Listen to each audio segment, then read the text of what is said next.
दोस्तों, भारत माता की जय, वंदे मातरम। હું મુકેશ વિશ્વકર્મા પંચાલ આપની વચ્ચે અલગ અલગ મુદ્દા સાથે દરરોજ આવું છું. આજે પણ આવ્યો છું. આપણી ચેનલ આપણે કંઈક નવું કરીએ. વાત સૌથી પહેલી વિશ્વાસઘાતથી બચવું એ આ જગતનો નિયમ છે, એટલે એનાથી બચવું.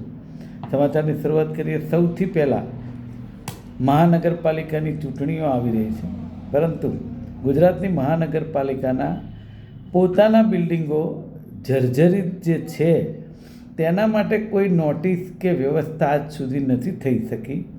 પરંતુ અમદાવાદ મ્યુનિસિપલ કોર્પોરેશન અને મહાનગરપાલિકાઓ દ્વારા સ્થાનિક બિલ્ડરો સાથે મળીને ભ્રષ્ટાચાર કરીને 25 વર્ષ જૂની જર્જરિત બિલ્ડિંગ છે એટલે તમે ખાલી કરી નાખો અથવા તો સર્ટિફિકેટ આપો, આવી નોટિસો બધી જગ્યાએ લગાડે છે. મારું એવું કહેવું છે કે વહીવટ અને વ્યવસ્થા દરેક જગ્યાએ એક સમાન હોવી જોઈએ. આ જે મસ્ત મોટો ભ્રષ્ટાચાર કરી અને જે રીતે આખી ગેરરીતિઓને પ્રોત્સાહન આપવામાં આવી રહ્યું છે એ ખૂબ નિંદનીય છે. પ્રાઇવેટ સ્કીમોની અંદર ભ્રષ્ટાચાર કરી અને સર્ટિફિકેટ અપાય, અને જો કોર્પોરેશનની બિલ્ડિંગો જર્જરિત છે એના માટે પહેલું કામ કરવું પડે. કોર્પોરેટરો ખુદ આજે કોન્ટ્રાક્ટરો થઈ ગયા છે.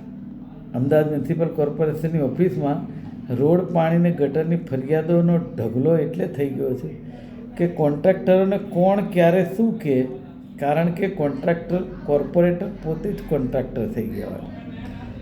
વાડજ ચીભડા ગળે ત્યાં તમે કશું જ ના કરી શકો.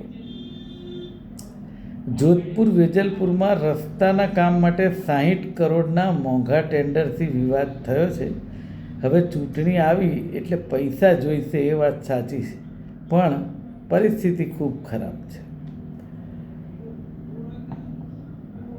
આખરે આપણને ઘણીવાર એવું થાય કે સાલું જે રીતે પ્રજા ટેક્સ ભરી રહી છે, આજે 5 વર્ષે આ સમય આવ્યો છે દરેકને લેખાજોખા એના જોખીને આપવાનો. હું તો એવું કહેવાળો માણસ છું કે સૌને પોતાની જગ્યા બતાવી દેવી જોઈએ આ પ્રજાએ, આ મતદારોએ. પછી એમાં આપણે ભૂલી ન જવું જોઈએ કે આપણે શું યાતનાઓ 5 વર્ષ સહન કરી, કોણ કામ આવ્યું, કેવી રીતે આવ્યું, શું આવ્યું. ઈરાનનો અમેરિકાને એવો તમાચો માર્યો છે કે વોટર ગેસ પ્લાન્ટનો કચ્ચર ઘાણ વાળી નાખ્યો. ઈરાનની એક પુલના જવાબમાં મધ્ય પૂર્વના 8 પુલોને ઉડાવી દેવાની ધમકી આપી. યુદ્ધ 40 દિવસથી વધુ ચાલશે તો અન્નના ભાવ પણ ઊંચા જશે એવું UN કહે છે. યુરોપમાં ઓઇલ ગેસના રેશનિંગની તૈયારી. યુરોપીય યુનિયને કહ્યું કે ભાવ ઘટવાના નથી. ઉર્જાની કિંમત લાંબા સમય સુધી રહેશે, અન્ય ચીજોના ભાવ પણ વધશે. લિબરેશન ડેના દિવસે એક્ઝિક્યુટિવ આદેશ પર હસ્તાક્ષર કર્યા. એ પ્રકારે અમેરિકામાં વિદેશી પેટન્ટવાળી દવાઓ પર ટ્રમ્પનો 100% ટેરિફ. સરકાર સાથે most favoured nation prices deal કરી હોય, યુએસમાં ઉત્પાદન કરતી હોય તેવી કંપનીઓને ટેરિફમાં સંપૂર્ણ રાહત આપવામાં. આખરે સોચવાનું વધારે પડતું ગુજરાતની દેશની જનતાને આવે છે. પેમેન્ટની સમસ્યાને કારણે ઈરાન સાથેનો સોદો ઘોંચમાં પડ્યો છે. ઈરાનનું 6 લાખ બેરલ ક્રૂડ લઈ અને ગુજરાત આવતું જહાજ ચીન તરફ ફંટાઈ ગયું.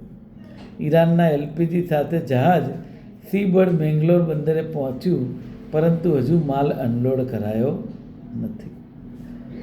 પરિસ્થિતિ એવી છે કે તમે કેવા સંબંધો રાખો છો એના ઉપર સૌથી મોટો મદાર છે. મધ્યપ્રદેશના બંને શખ્સ બેંગકોકથી આવ્યા હતા. એરપોર્ટમાં 2 કરોડના હાઇબ્રિડ ગાંજા સાથે 2 શખ્સો પકડાયા. ટ્રોલી બેગની અંદર 8 વેક્યુમ સીલ પેકેટમાં 2.25 કિલો હાઇબ્રિડ ગાંજો છુપાવેલો. મને એવું થાય છે કે આ પકડાય છે રોજે રોજ, મહેનત કરે છે પકડવામાં, જ્યાંથી આવે છે ત્યાં કેમ કોઈ એક્શન લેવાતા નથી? આપણે તો વૈશ્વિક પાર્ટીની સરકાર ચાલી રહી છે. સવાલ એ જ છે.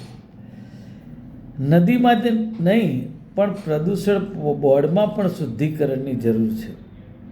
તમે વિચાર કરો, આ બહુ શબ્દ જબરજસ્ત છે કે ખાલી નદી શુદ્ધિકરણ કરવી પડે તો ખબર જ છે, પણ નદીની સાથે સાથે નદીમાં જે પ્રદૂષણ રોકવા માટેનું જે પ્રદૂષણ બોર્ડ છે એની અંદર પણ શુદ્ધિકરણની જરૂર છે. તમામને બદલી નાખવાની જરૂર છે. અને તમામના ઘરે ઇન્ક્વાયરીઓ મૂકો, ખબર પડે કેટલા રૂપિયા ભેગા કરે. લિપ્ત છે ભ્રષ્ટાચારમાં. ખાલી નદી માતા કહેવાય એને ગંદી કરવા માટે કોઈ કોઈ કોઈ શરમજનક વાતો છે. સુરતમાં બેરોજગારીથી આત્મહત્યાની 2 ઘટના થઈ છે. મંદીને લીધે કામ નહીં મળતા સુરતમાં રત્ન કલાકારનો આપઘાત. 140 કરોડની વસ્તી છે ને, એમાં 1-2 મરી જાય ને, આપઘાત કરે, જે મંદીના લીધે રત્ન કલાકારોને કામ નહીં મળવાના લીધે એ બિચારા પોતાની જિંદગી ટૂંકાવે. આની સરકારને કોઈ ફરક જ પડતી નથી. અન્ય ઘટનામાં નોકરી છૂટ્યા બાદ કામ નહીં મળતા 4 બહેનના એકના એક ભાઈએ ફાંસો ખાઈ લીધો. શરમ આવી જોઈએ ખરેખર.